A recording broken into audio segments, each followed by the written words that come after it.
Benyamin Netanyahou salue la politique de Donald Trump.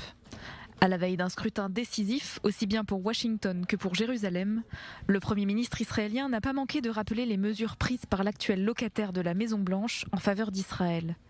En particulier, la reconnaissance de Jérusalem comme capitale et le déplacement de l'ambassade américaine à Jérusalem, mais également la position ferme à l'égard de l'Iran. Sans oublier naturellement les tout récents accords de normalisation avec les Émirats arabes unis, Bahreïn et le Soudan. Jusqu'à présent, Benyamin Netanyahou avait évité de prendre ouvertement parti pour l'un ou l'autre des candidats, mais il considère que l'alliance américano-israélienne n'a jamais été plus forte. Je ne peux qu'espérer que cette politique qui isole l'Iran et apporte les fruits de la paix, une paix fondée sur la réalité au peuple d'Israël et aux peuples arabes de la région, se poursuivra dans les années à venir. Dans le même temps, nos confrères de la chaîne 12 israélienne se sont intéressés à la communauté des Yordim, ces Israéliens qui ont décidé de s'installer ailleurs, en l'occurrence en Floride. Alors que la majorité des Juifs américains s'apprête à voter pour le candidat démocrate Joe Biden, il semble que de nombreux Israélo-Américains soutiennent ouvertement la candidature de Donald Trump. En témoigne Joe, qui soutient inconditionnellement l'actuel président américain.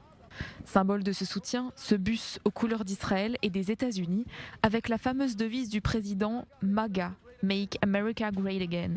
Joe affirme parler au nom de la communauté des Israéliens d'Amérique qui se rangent solidement aux côtés du candidat républicain. Voici le champion des champions, le meilleur président que les États-Unis n'aient jamais eu et le meilleur ami d'Israël et du peuple juif.